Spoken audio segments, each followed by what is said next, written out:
Magandang araw sa ating lahat. For today's video, magluluto tayo ng mga Jollibee style fried chicken.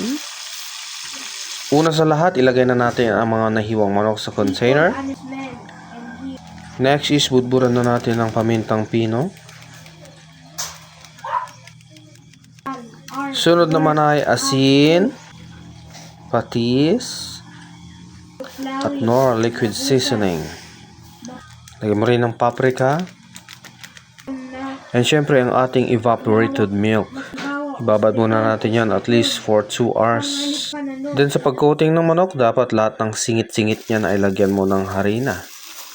Buklatin mo lang mga singit-singit niyan. Yeah! At sa mainit na mantika, lagyan naman natin ng konting margarine. Yung margarine na yan makakatulong maging juicy ang inyong mga manok. Then sa lakas ng ating apoy, dapat mahina lang. Baka kasi mabigla yan. Hilaw ang loob.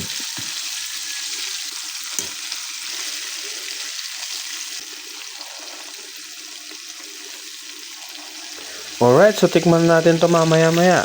Tignan natin kung lasang Jollibee nga talaga. Bye-bye!